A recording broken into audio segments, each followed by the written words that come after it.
먼저 전두환을 고결한 인물로 미화할 생각은 없습니다. 그리고 광주 민주화 운동에 대한 책임이 있다는 점도 분명히 밝힙니다. 오늘 영상도 저의 개인적인 의견일 뿐 어떠한 공신력도 없으며 그저 재미로 들어주세요. 전두환과 이재명의 공통점은 힘으로 밀어붙이는 성급하고 독단적인 성격입니다. 전두환의 경우 서울의 봄 덕분에 굳이 설명하지 않아도 아실 테니 그냥 넘어가겠습니다. 이재명은 경기대학교의 기숙사를 멋대로 코로나 병동으로 만들었습니다. 정상적인 사람이면 먼저 경기대학교와 학생들의 동의를 얻고 그에 대해 보상해 주어야 합니다. 저번 영상에서도 말씀드렸듯이 이재명은 대를 위해 손은 희생당해도 괜찮다고 생각합니다.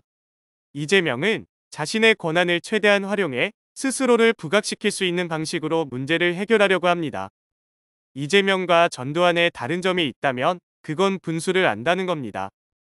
전두환 시절 경제가 좋았던 건 글로벌 3저 같은 외부 요인이 작용한 덕분이라고 많은 좌파들은 주장합니다. 인플레이션이 뭔지도 제대로 몰랐던 전두환이 외부 요소 덕분에 경제를 체계적으로 발전시켰다고 보기는 어렵습니다.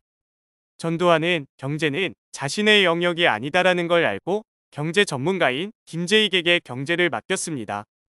군사력에 의해 정권이 바뀐 나라들 대부분은 경제가 망가지는 경우가 많습니다.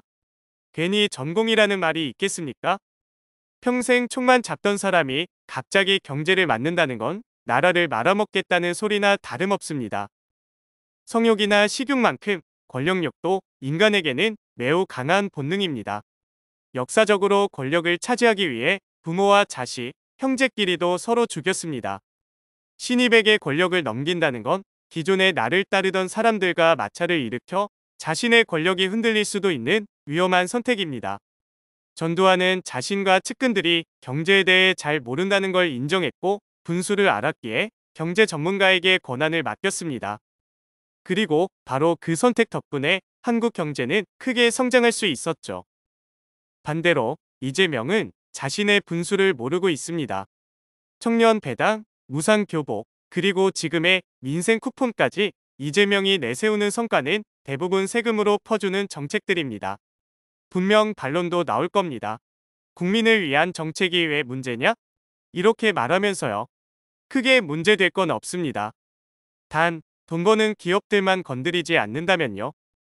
상식적으로 생각해보면 나라의 돈을 돌게 하는 건 정부가 아니라 기업입니다. 간단히 말해서 기업이 일자리를 만들고 세금을 내야 개인도 소득이 생기고 세금을 냅니다. 노동자들에게 물건을 팔기 위해 사람들이 모이고 그게 결국 세수로 이어지는 겁니다. 저번 영상에서 말했지만 이재명은 부자라도 연예인, 스포츠 선수는 건드리지 않고 오로지 기업가들만 공격합니다. 미국 같은 선진국들은 기업 하나라도 더 끌어오려고 혈안인데 이재명은 오히려 기업들 숨통을 조이고 있죠. 대통령의 가장 큰 의무는 국민의 생명과 재산을 지키는 것입니다. 그리고 그걸 위해 필요한 게 바로 안정된 경제와 튼튼한 안보죠. 돈 주면서 지지율 지키는 게 아니라는 겁니다. 평생을 기업가 돈 많은 기업가들을 적대시하며 세금을 퍼줘 모두가 행복한 세상을 꿈꿔온 이재명에게 돈을 퍼주는 게 아니라 돌게 하는 방식으로 국가를 운영해야 하는 대통령직은 분수에 맞지 않는 자리입니다. 땅콩 회항이나 SPC 공장 사고처럼 한국 기업들도 문제가 없는 것은 아닙니다. 미국 역시 마찬가지로 기업과 재벌들이 저지른 비윤리적인 사건들은 여러 차례 있었습니다. 이재명이 경제 운영의 권한을 유능한 인물에게 위임하지 않는다면 개인적으로 차라리 내려 와서 노동자를 위한 국회의원이나 시민단체에서 활동하는 게 맞다고 봅니다.